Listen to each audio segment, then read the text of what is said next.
Innal hamdalillah nahmaduhu wa nasta'inuhu wa nastahdihi wa nastaghfiruhu wa natubu ilaih wa na'udzu billahi min shururi anfusina wa sayyiati a'malina may yahdihillahu fala mudilla lahu wa may yudlil fala hadiya lahu asyhadu an la ilaha illallah wahdahu la syarika lahu wa asyhadu anna Muhammadan abduhu wa rasuluh la nabiyya wa la rasula ba'dah ya ayyuhalladzina amanu taqullaha haqqa tuqatih wa la tamutunna illa wa antum muslimun ya ayyuhan nas ittaqu rabbakum alladzi khalaqakum min nafsin wahidah wa khalaqa minha zawjaha wa batha minhuma rijalan katsiran wa nisaa'a واتقوا الله الذي تساءلون به والأرحام إن الله كان عليكم رقيبا يا أيها الذين آمنوا اتقوا الله وقولوا قولا سديدا يصلح لكم أعمالكم ويغفر لكم ذنوبكم ومن يطع الله ورسوله فقد فاز فوزا عظيما أما بعد فإن أصدق الحديث كتاب الله وخير الهدي هدي محمد صلى الله عليه وسلم وشر الأمور محدثاتها وكل محدثة بدعة وكل بدعة ضلالة وكل ضلالة في النار ومسلمين ومسلمات الحاضرين والحاضرات والمشاهدين والمشاهدات والمستمعين والمستمعات. Para hadirin, para asatidzah, para hadirin wal hadirat istimewa salat subuh di Masjid At-Taqwa Indo As-Sakinah Pekanbaru ataupun yang menyaksikan serta mendengarkan di media dimanapun berada, yang saya muliakan, yang saya hormati, yang saya cintai. Alhamdulillah, sekali lagi dan selalu kita bersyukur kepada Allah karena nikmat Allah selalu menyertai kita dalam segala keadaan.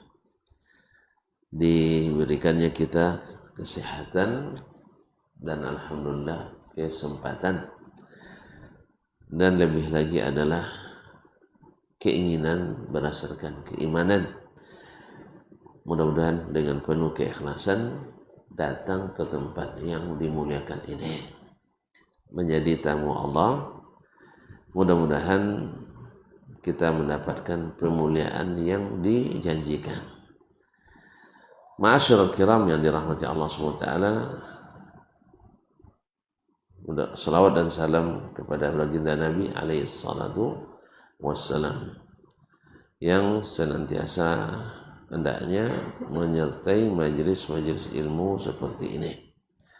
Kita berselawat kepadanya, mudah-mudahan dengan dasar cinta kepadanya, sehingga di akhirat nanti kita dimudahkan mendapatkan syafaatnya. Kaum muslimin, kaum muslimat yang dirahmati Allah Subhanahu wa ta'ala, melanjutkan gaji kita bersama Imam Al-Bukhari rahmatullahi ta'ala alaih. Kita sampai ke bab yang ke-191. 191 masih berkaitan dengan Al-Hajru, yaitu meninggalkan, tidak mempedulikan atau tidak berbaikan dengan saudara. Sudah beberapa bab dan banyak hadis yang disampaikan oleh Imam Al-Bukhari dalam kitabnya ini tentang bahaya dan betapa tidak terpujinya adab orang yang memutuskan hubungan dengan saudaranya. Mulai dari bab 188 kemarin sampai 189, kemudian 160, sekarang babul muhtajiraini, bab tentang dua orang yang saling meninggalkan saudaranya. Ya, dua orang yang saling meninggalkan, ini tentang orangnya. Kalau kemarin tentang perbuatannya, maka disamakan dengan menumpahkan darah. Artinya seolah-olah dia sudah mematikan saudaranya. Tidak ada dalam catatan orang-orang hidup yang mesti dia bermuamalah baik dengannya. Ya kalau sudah tidak dipedulikan berarti terhapus dalam kamus kehidupannya.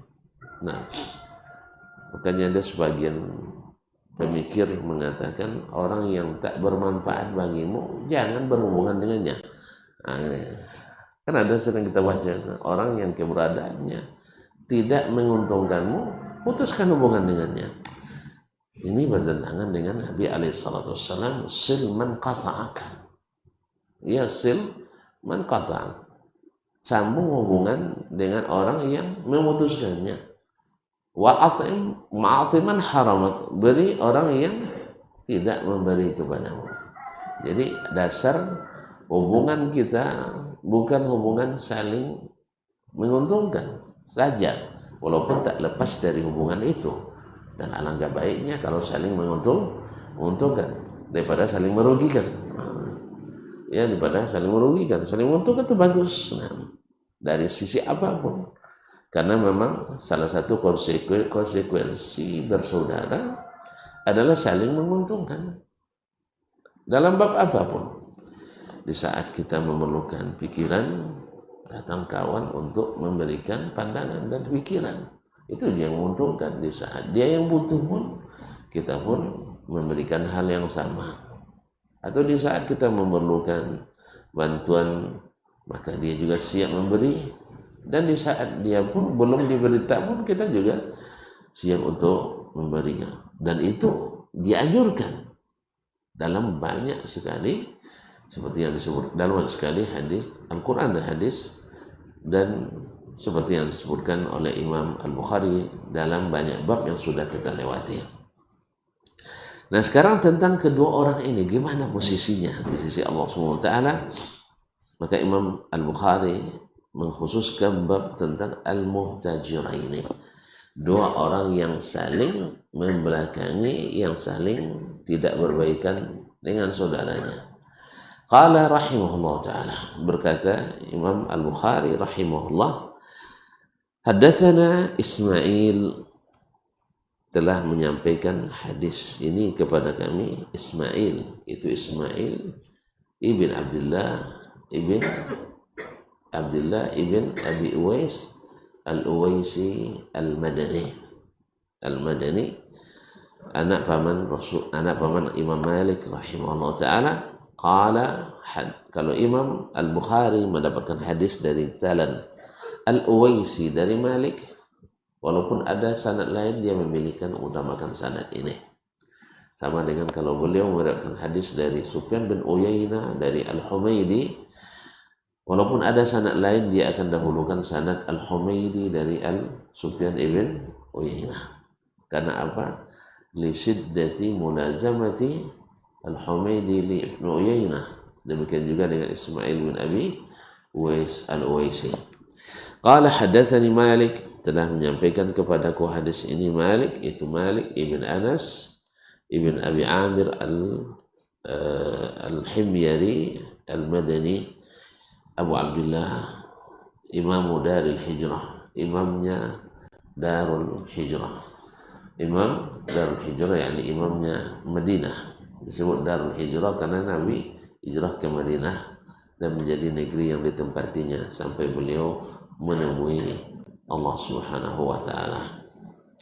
Qala haddatsani Malik an Ibnu Syihab, dari Ibnu Syihab, ini sudah masyhur sekali, Abu Bakar Muhammad ibn Muslim ibn Ubaidillah ibn Abdullah ibn Hisham ibn Shihab Az-Zuhri, min umara al-mu'minin bil hadis, salah satu dari ulama yang bergelar umara al-mu'minin bil hadis, dan orang pertama mengumpulkan hadis secara besar-besaran dan atas perintah resmi Khalifah Umar bin Abdul Aziz rahimahullah wa rahimah al-khalifata as-salih Umar bin Abdul Aziz jami'an wasaira khulafa'il muslimin. An Atha ibn Yazid al-Laythi, dari Atha ibn Yazid al-Laythi al-Madani, sudah masyhur. An Abi Ayyub al-Ansari, dari Abu Ayyub al-Ansari, ini sahabat juga sudah sangat masyhur dan mendapat penghormatan ketika Nabi hijrah, menginap di rumahnya sampai Nabi membangun rumahnya. Namanya Khalid ibn Zaid ibn Kulayb. Khalid ibn Zaid ibn Kulayb al-Ansari. Nah, wafat tahun 52 Hijriah. Anna Rasulullah sallallahu alaihi wasallam qala, bahwa Rasulullah sallallahu alaihi wasallam bersabda, la yahillu li muslimin an yahjura akhahu fawqa thalathati ayyam.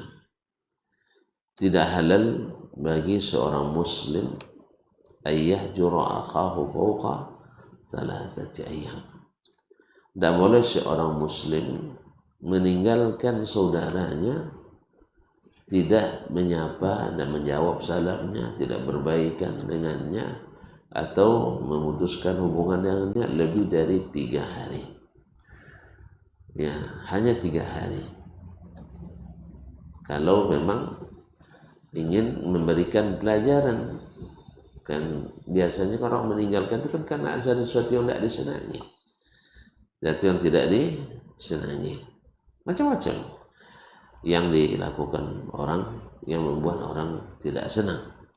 Nah, dia hanya boleh memberikan terapi ini hanya 3 hari.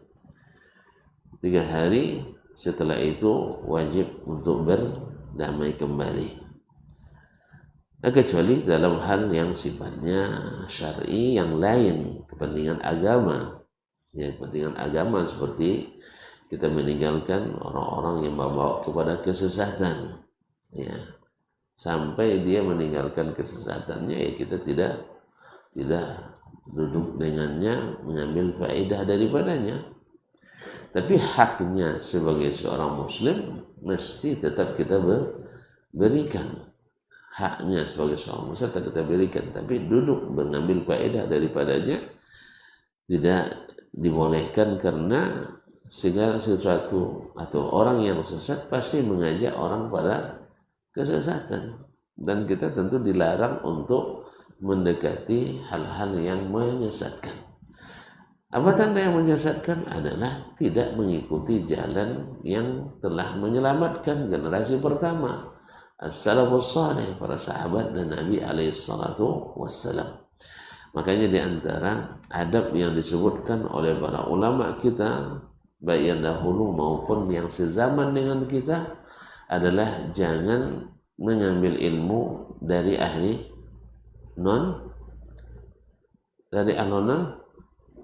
bukan non muslim. Non muslim jelas non sunnah. Tentu lupa nih, non sunnah. Apa sebab? Karena sunnah itu selamat, non sunnah melarat. Tentu mau melarat. Di dunia melarat kita dibuatnya, di akhirat juga tak selamat. Karena jalan non sunnah itu pasti sesat. Nabi yang bilang kok, inna kulla bid'atin dalalah. Lalu antum Nabi dengan ulama. Ada ulama yang bilang sesungguhnya sebagian bid'ah ada yang tidak sesat. Nabi bilang semuanya sesat. Ada sebagian ulama bilang sebagian ulama, bukan semuanya. Andainya semuanya ijma' mereka mengatakan onda kan ijma'. Nah, ijma' berarti mereka sepaham semuanya, okelah. Karena ijma' itu kuat, kita ikuti. Karena Nabi yang mengatakan la tajtami'u ummati ala dhalalah, umatku tak akan berkumpul dalam kesesatan. Tapi kalau seandainya mereka khilaf, kita ambil yang selamat. Kenapa ambil yang tidak selamat? Karena siapapun yang membuka pintu yang menyesatkan itu, semakin lama semakin lebar terbukanya. Makanya ketika dikunci, kalau terbuka, angin pun akan membukanya. Coba angin membuka pintu, katakan dia empaskannya le pintu itu. Jadi oleh sebab itu jangan sampai dibuka-buka. Jangan sampai dibuka. Setiap orang yang bukanya seperti Nabi SAW, yalijhu, pasti dia masuk. Dan tentu saja tonton tahu sendiri yang namanya abwab syubhat itu ya seperti namanya adalah remang-remang, dan kita memang suka ruang remang-remang, karena di ruang remang-remang itu semua nampak semua nampak cantik, nampak bersih, nampak menjanjikan, nampak indah. Makanya orang kalau tidur pakai ruang apa biasanya? Kalau tidur lampu terang, lampu sorot. Nah, antum kalau nak lampu sorot belum membaca. Tapi kalau untuk tidur di kamar tidur biasanya ruang harus remang-remang. Pasti ada maksudnya, pasti ada maksudnya supaya tidak silau yang pertama. Yang kedua supaya kamarnya terlihat indah. Makanya remang-remang. Nah, syubhat itu sifatnya remang. Ada semacam sahihnya, ya, ada pula padahal hakikatnya tidak sahih. Nah, kalau untuk dalam kepentingan syar'i seperti ini pernah dilakukan Nabi SAW, yaitu Ka'ab bin Malik dengan dua sahabatnya ketika mereka melakukan pelanggaran syariat, tidak ikut perang Tabuk tanpa alasan yang dapat diterima. Karena mereka jujur. Kalau munafik kan tidak jujur, dia banyak alasannya. Anda bikin alasan, tapi mereka tidak. Kami tak ada alasan, kecuali hanya tidak ada alasan. Jujur mereka, maka Nabi SAW menghajarnya sampai Allah sendiri yang mengizinkan Nabi SAW, dan taubatnya dituliskan dalam Al-Quran bahwa diterima. Wa 'ala tsalatsati alladzina khulifu. Ma'asyarul kiram dirahmati Allah SWT. Maka tidak boleh mendiamkan saudara lebih dari tiga hari kalau hanya kepentingannya sifatnya kepentingan pribadi, bukan karena kepentingan syar'i yang lain-lain. Tapi kalau seandainya, ini juga perlu kita ketahui kaum muslimin, tidak semua pelanggaran syar'i itu dihajar kalau tidak menunjukkan manfaat. Misal orang yang tidak berpengaruh kepadanya, al-hajru, hukum asalnya tidak dilakukan. Ya tidak ada gunanya. Apa pun Ustaz tidak bercakap jamuannya, kan? Kenapa Ustaz tidak mau bicara dengan saya? Apa salah saya, katanya? Ustaz tidak ada pula ngomong, kan? Yang seperti ini lebih baik disampaikan secara langsung, diberikan nasihat daripada minggat. Nah, orang baru pulang ngaji lalu tiba-tiba sudah dihajar. Tidak, ini juga tidak dibenarkan. Yaltaqiyani, dan ada yang lebih berat lagi. Kalau gara-gara hajar antum tidak memberikan hak yang seharusnya dia dapatkan, sampai orang gara-gara berbeda pendapat sampai duitnya tidak diberikannya. Apa sebab? Manhajnya beda dengan saya. Ya, saya orang kafir, beda manhajnya, utang harus tetap dibayar. Nah, atau ada orang yang menitipkan sesuatu ke antum dan itu sudah disebutkan menjadi milik antum, baik dengan sifat maupun dengan nama, ya kan? Misalnya siapa yang hadir hari ini di kajian subuh Indo Sekina diberi misalnya oleh yayasan, ya, dikasih masing-masing 10 juta. Nanti gara-gara antum bilang, si bulan tidak sama, tidak saya antum berikan, tidak boleh. Tidak boleh seperti itu. Tapi ada di antara saudara kita akibat salah menghajar, betul-betul dihajarnya, betul-betul dihajarnya, tak diberikan dengan alasan tersebut. Padahal yang memberi tidak membeda-bedakan, pokoknya siapa saja yang hadir. Nah, dan tentu yang hadir orang Islam semua, tidak ada orang non-Muslim, tidak ada orang Islam semua yang hadir. Nah, kaum muslimin dan muslimat dirahmati Allah. Yaltaqiyani fa yu'ridu hadza wa yu'ridu hadza. Biasanya orang yang saling meninggalkan seperti ini, ya, nampak bertemu pasti saling membuang muka itu bagus, masa dibuang-buang? Harusnya muka itu bagus, harus digunakan, bukan untuk dibuang. Ini sayang muka dibuang-buang gitu. Padahal di muka tuh banyak sekali sumber kebaikan. Antum punya bibir yang indah, senyum pun jadi sedekah. Ya asal diberikan pada yang halal ya. Ustaz ya, ini kadang gara-gara mata ingat suka yang indah-indah, nanti tengok pula yang tidak halal, bukan? Atau telinga itu ingin yang indah-indah, lalu dengarkan yang tidak halal, bukan? Kan banyak yang halal, sedikit yang haram. Yang halal itu dinikmati, yang haram itu dijauhi. Jangan disamakan semuanya. Ini campur aja halal dengan haram dengan alasan yang dibuat-buat. Kalau sudah sahih dari Nabi SAW haramnya, jangan cari-cari lagi alasan. Itu namanya ngeyel kita. Masa umat diajak ngeyel, umat itu diajak taat. Allah musta'an. Kaum muslimin, kaum muslimah yang dirahmati Allah Subhanahu wa taala. Fa yu'ridu hadza, yu'ridu hadza. Ini buang muka, ini buang muka. Akhirnya tak ada muka yang terpakai. Kalau antum punya mata, bisa melihat yang baik daripadanya, atau antum punya lidah bisa memberikan lisan, memberikan perkataan yang bagus. Karena sesungguhnya kalau nasihat, amar ma'ruf, nahi munkar, islah bainan nas adalah salah satu daripada pintu sedekah yang dianjurkan. Kaum muslimin, kaum muslimat dirahmati Allah. Wa khairuhum allazi yabda'u bis salam. Dan yang paling baik di antara keduanya siapa yang memulai mengucapkan salam. Ya salam. Di salam ini kaum muslimin memang luar biasa. Ya, masih ingat tuan-tuan, Nabi ketika sampai di Madinah dalam khutbah kenegaraannya yang pertama di Madinah memulai dengan afsus salam. Maka salam itu harus menyebar, jangan disimpan-simpan. Ya harus dimanapun kita datang harus ucapkan salam. Nah, nak dijawab atau tidak itu salah. Kadang orang kan tak pandai jawab salam, kadang kan Assalamualaikum Pak, hehehe katanya, hehehe jawabannya. Gimana lagi? Kenapa? Tidak terbiasanya, tidak terbiasa. Walaupun di lingkungan yang kadang-kadang kita berharap sebagai lingkungan yang dominannya umat Islam di dalamnya. Bahkan lembaga-lembaga keislaman pun kayaknya memang perlu dibudayakan. Sebenarnya bukan budayakan, disiarkan. Nah, bukan dibudayakan. Karena budaya tidak datangkan pahala. Nah, syiar yang mendatangkan pahala. Harusnya disiarkan mengucapkan salam itu.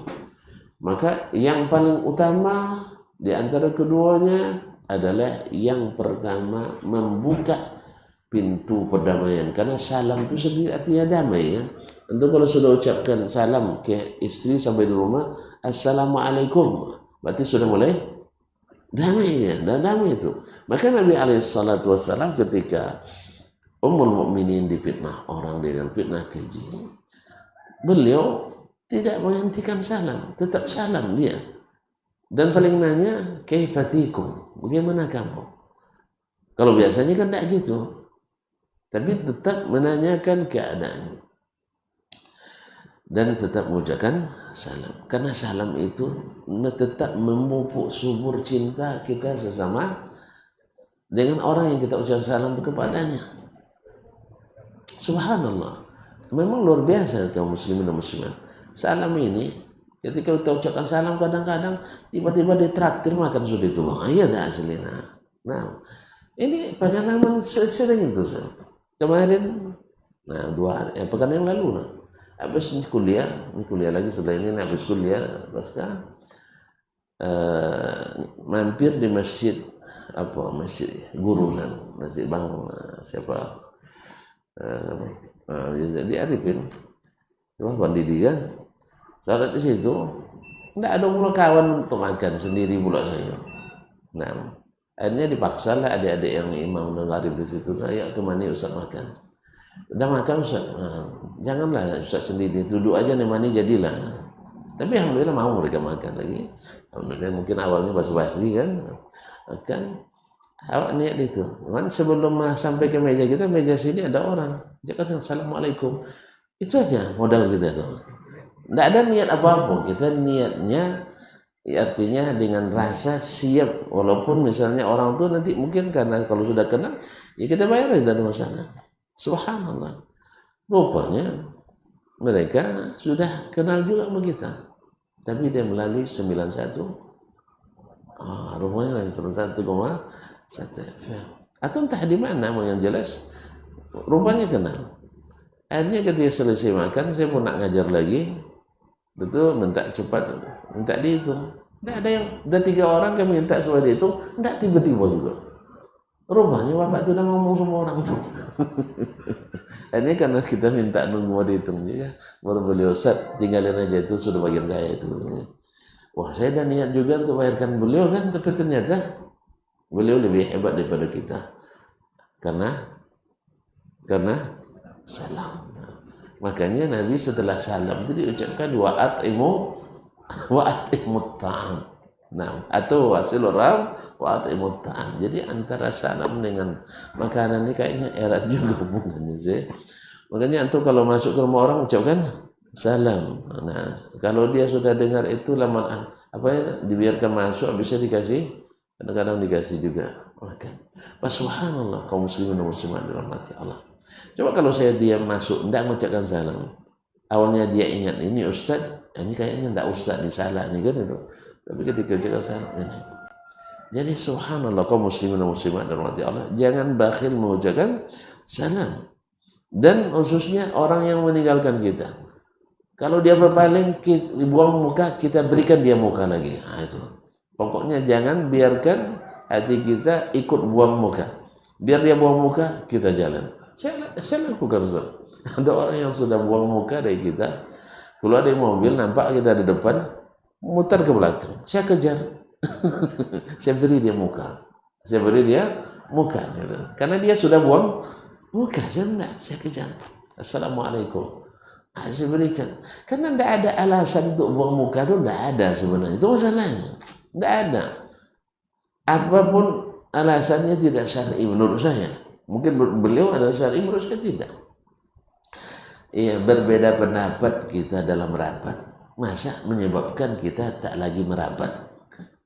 Ya? Masa antum rapat, nak cerita antum didengarkan terus? Kan tak mungkin lah. Sahih ya? Lalu kita dalam suatu kesatuan. Ini misalnya kita yayasan nih. Dah Ustaz Dayat, kita umum, awak anggota. Tiba-tiba usul-usulan berbeda dengan pendapat beliau. Langsung besok tak boleh rapat lagi. Atau dia tak mau rapat lagi. Ini bukan cara yang Islami. Ini bukan cara yang sunnah, bukan sesuatu. Maka saya katakan alasannya untuk menghajar tidak pada tempatnya. Tidak pada tempatnya. Maka oleh sebab itu ketika dia muka, saya cari mukanya. Saya ucapkan salam, saya berikan hak yang seharusnya dia dapatkan. Itu yang harus kita lakukan kaum muslimin. Ya, bukan maknanya kita harus selalu bersama, berjumpa, bukan itu. Karena kadang-kadang tempat kita tidak mengizinkan kita untuk selalu bertemu. Tapi hati kita, andainya bertemu, kita tidak buang muka. Terus ya, kalau misalnya orang nak ngaji di masjid ini harus juga ngaji dengan kita, rendah, bukan itu maksud kita, bukan. Tapi adalah ketika antum ngaji di sana di belakang masjid ini, tidak ada masalah. Saya ngaji di sini dan seterusnya. Antum ikut organisasi ini, yayasan ini, saya yayasan ini.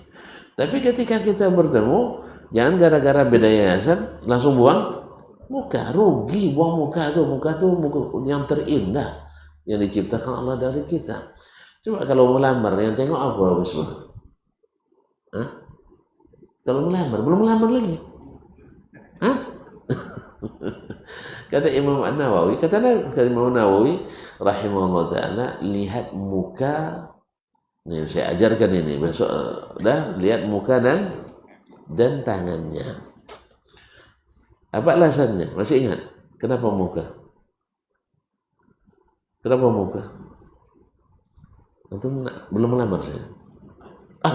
Mau lamar lagi. Ya, muka kata beliau, li'annal wajha mujtama'ul jamal. Karena muka itu adalah pusat kecantikan seseorang. Jadi kalau tahu dia cantik, bukan tengok tumit. Masya Allah cantik luar biasa tumitnya.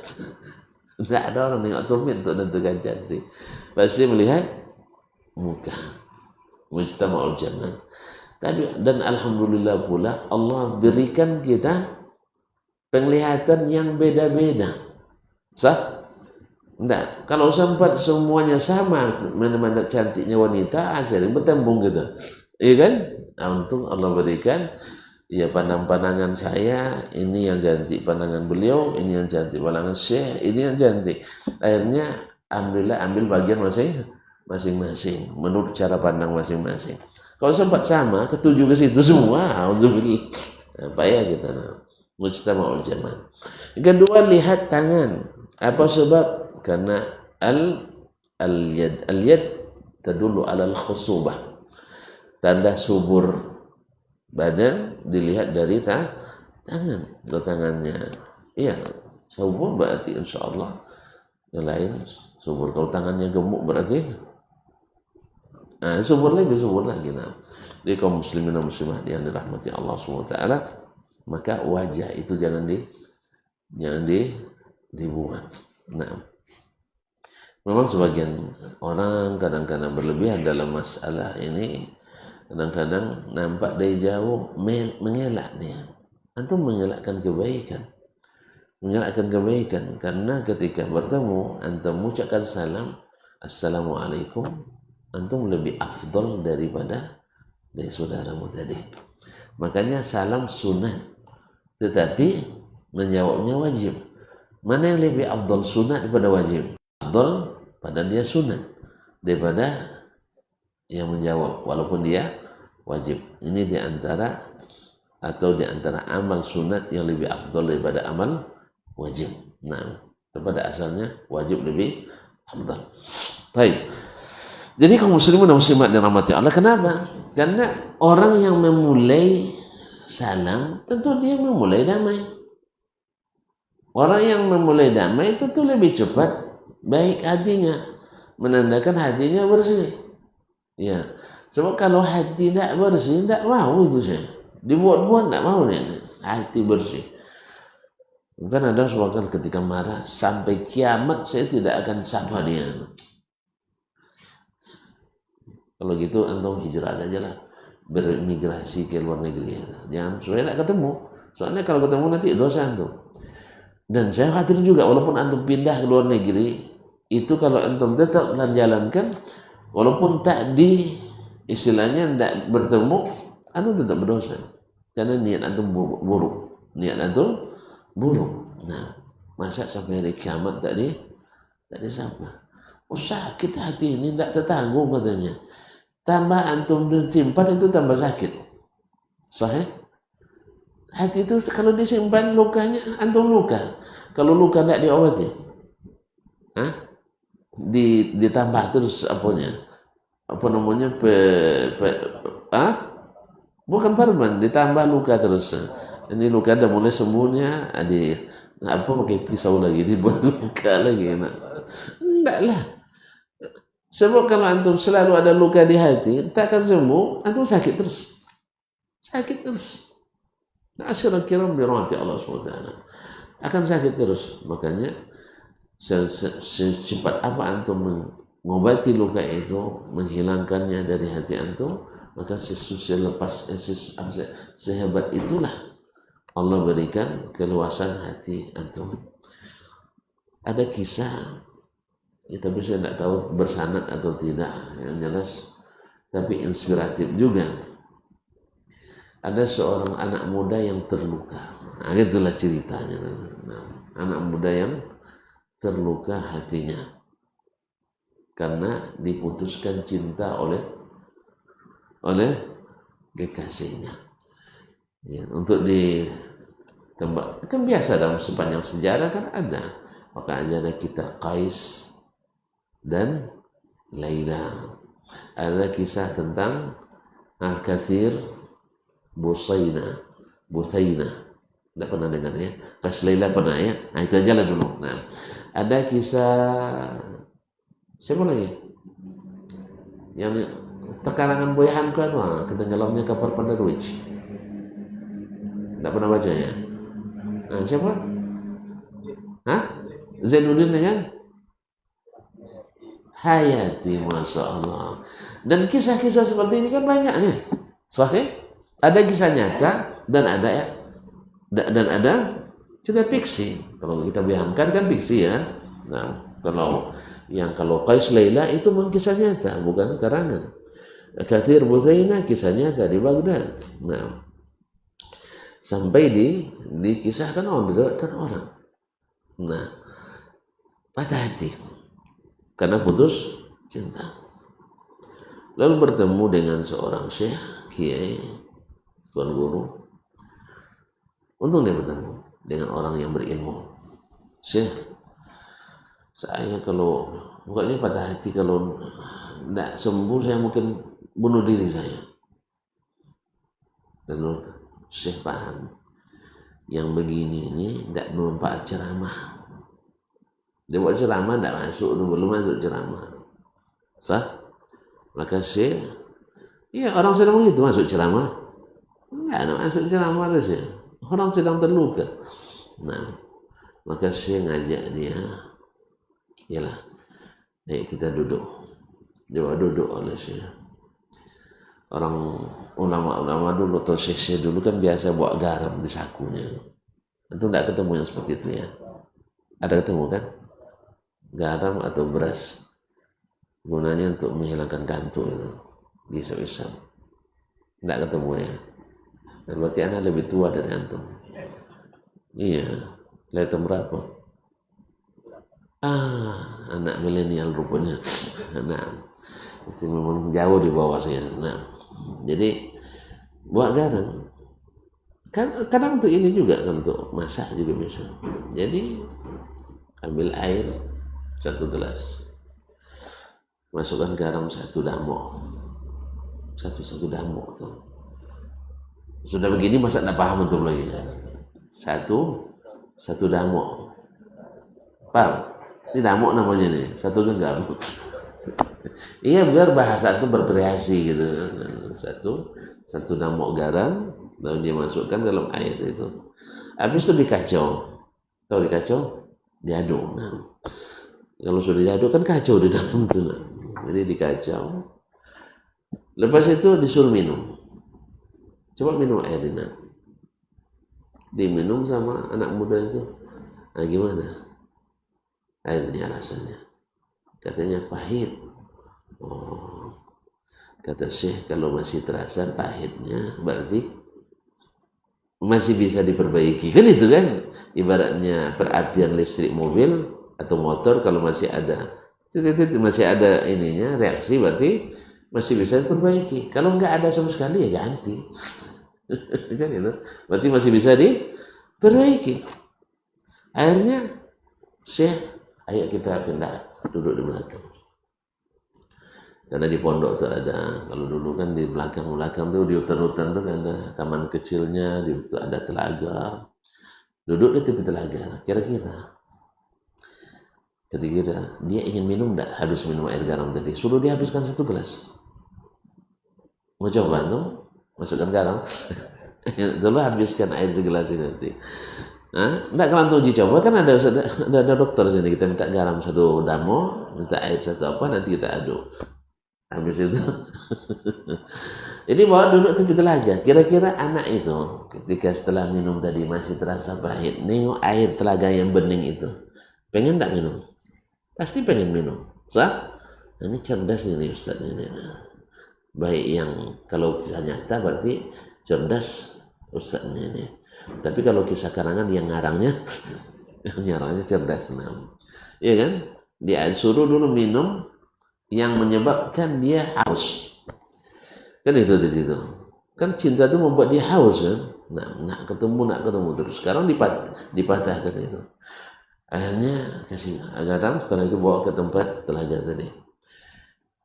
Akhirnya biarkan dia dulu sebentar, suruh aja dia pergi sebentar. Dia rasanya gimana pahitnya itu. Lepas itu saya ambil lagi garam satu damok lagi. Masukkan di tepi telaga itu. Kalau diaduk di tepi telaga itu. Sekarang nak, kamu mau minum enggak? Ya mau minum Tuan Guru. Nah kalau gitu silakan minum. Minum dia, disuruh minum tempat yang tadi di kancur di sekitar situ. Apa kata saya? Gimana rasanya? Nah, segar. Air telaga sih, segar lah, nah, segar sekali. Jelas, akhirnya minum dia lepas dahaganya. Nah, gimana rasanya sekarang? Nyaman katanya. Kalau tadi pahit. Nah, lalu saya baru, kalau sekarang udah siap enggak dengan ceramah? Kalau sekarang udah siap enggak dia dengan ceramah? Udah siap. Nah, karena pikirannya sudah berubah dari fokus yang tadi ke air. Dan ini juga metode Nabi SAW dalam mengajar selalu memberikan narik perhatian dulu. Ya Mu'az, labbaika wa sa'daika ya Rasulullah. Ya Mu'az, labbaika wa sa'daika, sampai 3 kali. Setelah itu orang, ana uhibbuka billah, saya mencintaimu karena Allah Subhanahu wa taala. Lalu baru masukkan pelajaran. Kaum muslimin, la ilaha illallah. Apa kata Syekh?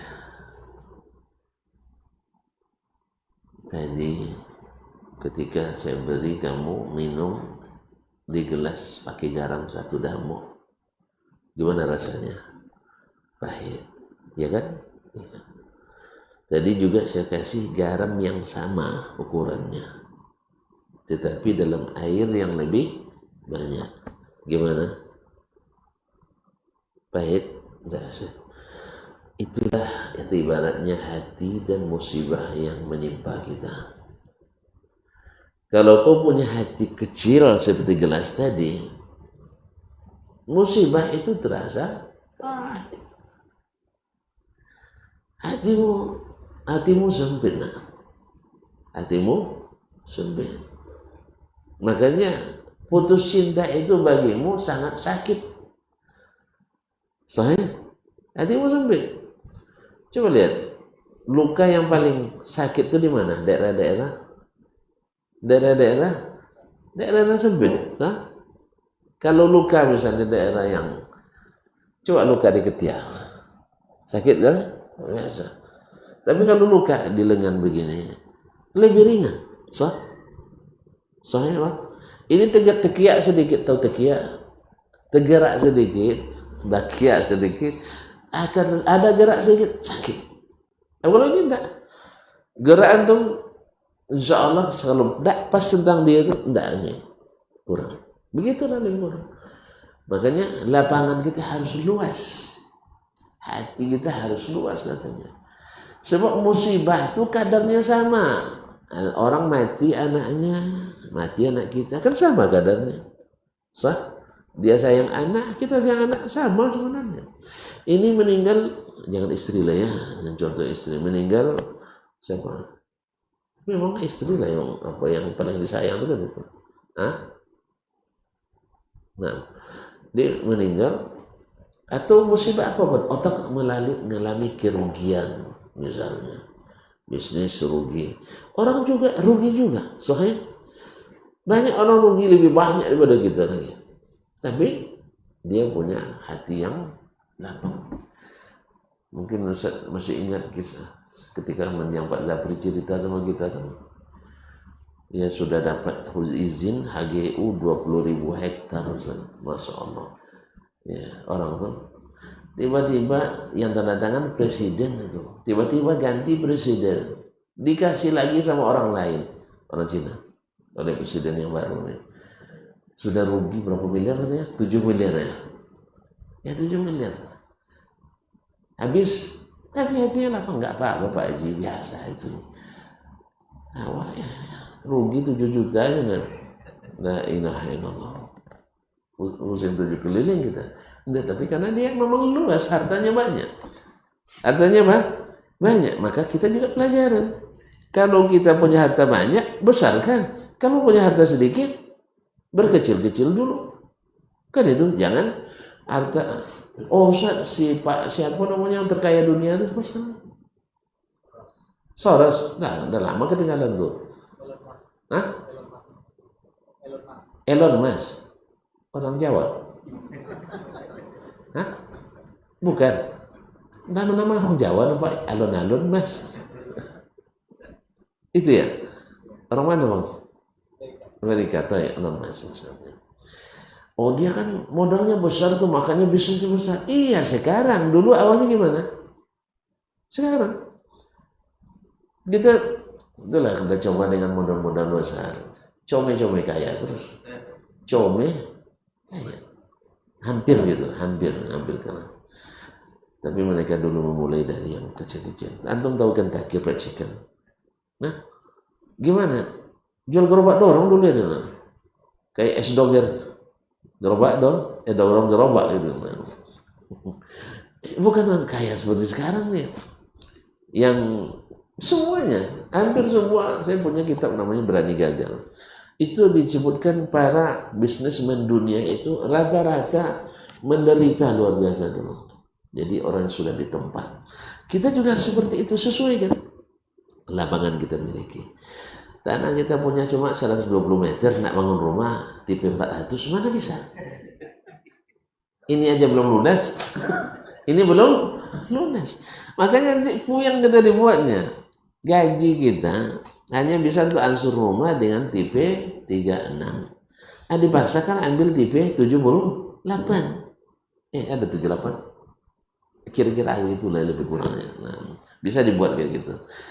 Yang ini angsurannya 300 sudah keteteran kita. Ini ambil yang 3 juta angsurannya. Makanya terpaksa nunggu di ATM pas gaji turun. Berlomba dengan bank. Iya. Turun bisa tanggal 1 kan. Lalu keluar notifikasi langsung masuk ATM. Tarik semuanya. Akhirnya orang bank kalah cepat. Orang bank kalah cepat, akhirnya jadi kasus kita. Jadi kasus. Maka memang harus disesuaikan. Nah intinya hati itu harus lapang. Jadi jangan hanya sedikit kesalahan orang lalu kita putus rotan, itu yang tidak boleh. Ya sebab rugi kita, buang-buang. Kembali tadi buang-buang muka. Rugi kita, muka seindah itu dia buang-buang. Jangan biasakan buang muka. Sebab masalahnya tadi, salam yang mendamaikan itu harus selalu hadir di kita. Nah, baik. Selanjutnya hadis yang kedua. Ini lama di hadis yang pertama. Qala hadatsana Musaddad, telah menyampaikan hadis ini kepada kami Musaddad masyhur, Musaddad ibn Musarhad ibn Musarbal ibn al-Mustawrid al-Basri. Awwalu man sannafa al-Musnad fi Basrah. Yang pertama menulis kitab Al-Musnad di Basrah. Qala hadatsana Abdul Waris, telah menyampaikan hadis kepada kami Abdul Waris, yaitu Abdul Waris ibn Zakwan Al-Ambari Al-Kufi. An Yazid, dari Yazid, yaitu Yazid ibn Abi Yazid Ar-Rashk. Yazid ibn Abi Yazid Ar-Rashk. An Mu'azah, dari Mu'azah, yaitu Mu'azah binti Abdullah binti Abdullah Ummus Sahba Al-Ansariyah. Annaha sami'at Hisham bin Amir, bahwa dia mendengar Hisham ibn Amir, yaitu Hisham bin Amir Al-Ansari Al-Khazraji, anak paman Anas ibn Malik radhiyallahu taala anhu. Yaqul sami'tu Rasulullah sallallahu alaihi wasallam yaqul, saya mendengar Rasulullah sallallahu alaihi wasallam bersabda, la yahillu li muslimin ay yusarima musliman fawqa 3 layalin. Tidak halal bagi seorang muslim ayyusarima. Sarim maknanya adalah bermuka masam atau bermuka merah badam. Pokoknya masam dengan merah badam itu sama. Intinya sama-sama hati terluka lagi. Sama-sama hati terluka, atau karena memang hatinya kasar. Makanya kalau ada syekh atau dosen yang killer, pasti disebut ini syekh sarim. Sarim. Kalau udah sarim, orang tidak senang bertemu, takut bertemu dengannya, killer dia. Pokoknya asal bertemu pasti ada masalah. Yang pandai bikin masalahnya. Nah, sarim. Nah, tidak boleh seorang muslim ayyusarima musliman fawqa 3. Tidak boleh dia sama tadi dengan tadi, artinya memutuskan hubungan dengan saudaranya lebih dari 3 hari. Fa innahuma ma sarama fawqa 3 layalin, karena keduanya selama dia masih bermuka masam, selama dia tidak bertegur sapa dengan seorang di atas 3 hari malam, fa innahu manakibanil haqq madama ala siramihima. Kalau demikian mereka pasti melewati jalan yang salah. Jalan yang salah, melenceng dari jalan kebenaran selama mereka saling tidak menyapa tadi. Wa inna awwalahuma fai'an yakunu kafaratan lahu sabquhu bil fai'. Yang paling pertama, yang lebih dahulu kembali memperbaiki hubungan adalah itu baginya menjadi penebus dari dosa tadi. Karena meninggal saudara sebenarnya bukan tidak berdosa tadi itu, berdosa. Nah, penebusnya apa? Yaitu dengan kembali. Wa in huma mata ala siramihima, ini yang berbahaya nih. Kalau keduanya meninggal dalam keadaan tidak berbaikan, lam yadkhulal jannata jami'an, keduanya tak masuk surga. Ini innalillahi. Kalau begitu dosa besar atau dosa kecil ini? Dosa besar. Terancam tak masuk surga. Terancam tak masuk surga, berarti dosa besar. Oleh sebab itu, sekali lagi kita berharap jangan sampai kita membuang muka yang indah itu. Rupanya dosa besar. Mudah-mudahan Allah SWT menjadikan hati kita hati-hati yang bersih, hati-hati yang lapang, sehingga tidur enak, nyaman, tenang, dan makan pun sedap. Ya kan? Lemah. Ini tidak makan tak sedap, tidur tak nyenyak. Gara-gara apa? Hati yang terluka. Obati segera. Ya, kalau ada obat yang manjur bisa sembuh dalam sejam, kenapa tunggu sampai 3 hari? Antum menderita dibuatnya. Segera lupakan aja kaum muslimin yang dirahmati Allah SWT. Jelas? Biarlah orang kalau minum kopi tidak mau tidur, kita minum kopi nyenyak tidur. Nah, ini pengalaman saya nih, Man. Kopi semalam luar biasa, Man. Iya. Saya tidur mau jam 1 lewat semalam, tapi bangunnya segar. Berarti tidurnya bagus. Besok minta tolong buatkan lagi kawan-kawan ya. Ya. Kopi tak bergula memang. Kopi bagus. Sama kopi apa nama? Hah? Tapi tidak ada hadis ini, jangan salah paham. Nah, dibuatkan kawan di pondok semalam, jazakallahu khairan. Lalu diwanti-wanti kita, Ustaz, kalau saya minum kalau sudah pas isya tidak berani, soalnya tidak bisa tidur nanti. Lalu saya bilang, insya Allah saya selama ini kopi tak berbekas sama saya masalah tidur. Alhamdulillah. Ini insya Allah saya tidur insya Allah. Tapi tidak berani juga, takut juga sebenarnya. Tapi alhamdulillah di mobil jangan gantung saya. Alhamdulillah. Nah, sampai di rumah sebenarnya karena membaca dulu, nah, tuan-tuan, akhirnya mengantuk sekali. Akhirnya saya menjelang jam 1 lah tadi itu. Baru tidur. Alhamdulillah. Segar bangunnya. Berarti kopi itu minta lagi nanti. Ya, setiap kita ke situ buatkan kopi lagi. Ya, karena memang terbukti tak berpengaruh pada tidur. Nah, kalau bisa antum masalah kan bikin orang tak bisa tidur. Nah, kita balik itu semua. Semakin banyak masalah, semakin tenang kita tidur. Sebab saya tidak mau mengerjakan sesuatu waktu tidur. Jelas?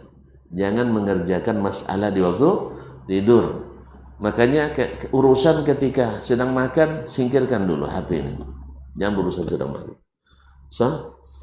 Ya, awak sedang makan enak kan, tiba HP yang tidak dikenal. Uponya minta utang. Hilang selera makan duanya, Makanya kan, letakkan. Sebentar aja nanti telepon selepas makan. Jelas? Jelas ya? Atau kadang-kadang orang begini, mohon maaf kadang-kadang, minta tolong sekali, darurat Ustaz, antar saya sekarang. Awak sedang kena lambung kan? Awak belum makan. Nah, bingung kita jadinya. Dia ditolong dia, tidak enak. Ditolong, badan kita tidak enak. Makanya kalau sedang makan, jangan dijawab dulu. Itu nasihat saya. Jelas? Kecuali mak kita. Itu lain lah. Mak, ayah itu lain lah. Jawab tuh. Tapi kalau orang lain, istri pun jangan jawab dulu. Ya, nanti ngajak belanja dia. Awak duit belum terima. Hilang lagi selera makan. Nah, setelah sayang Senang dulu ya, insya Allah 5 menit saya selesai. Sah? Nah, habis itu percepat sedikit makan. Anak kagum dengan seorang kawan Ustaz.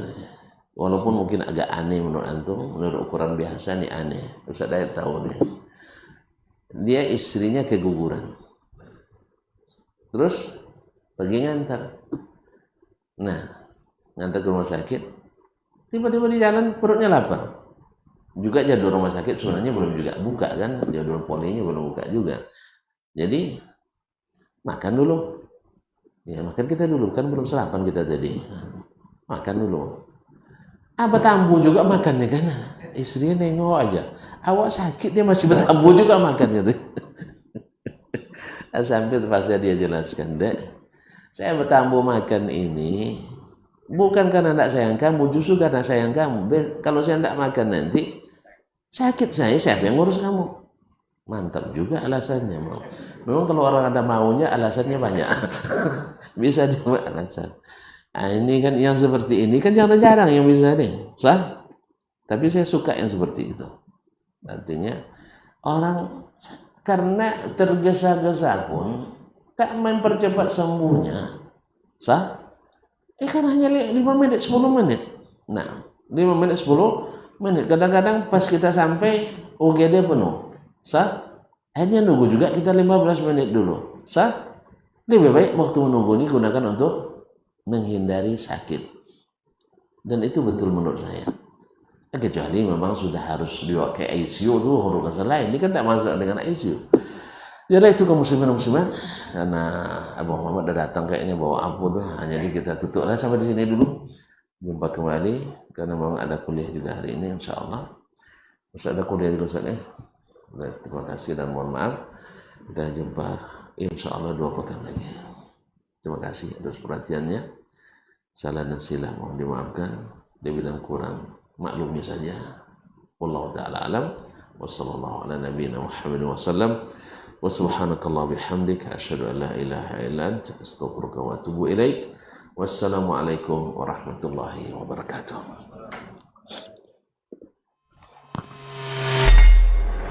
Di para sahabat itu kaum muslimin, yang terbayang bagi mereka itu adalah infak. Yang terbayang bagi mereka adalah sebuah kebahagiaan, keselamatan di akhirat yang kekal dan abadi di sisi Allah tabaraka wa taala. Semua kita boleh klaim sekarang. Kamu cinta Nabi? Cinta Ustaz. Cinta Nabi? Cinta Ustaz. Termasuk saya. Cinta Nabi? Cinta. Kapan tahunya? Besok di akhirat. Maka apa kata Nabi sallallahu alaihi wasallam? Amalur rajuli biyadihi. Penghasilan yang terbaik adalah pekerjaan yang dilakukan oleh seseorang dengan tangannya sendiri. Wa kullu bai'in mabrur. Dan setiap jual beli yang mabrur. Ini aktivitas ini membantu saya di akhirat atau akan menyulitkan saya di akhirat? Kalau seandainya perbuatan itu ternyata akan menyulitkan kita di akhirat kelak, tinggalkan perbuatan itu.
Barometer amal kita saleh tak salehnya di salat kita. Bila salat kita ikhlas dan sesuai dengan sunnah Nabi SAW, maka insya Allah amalan yang lain mengikut.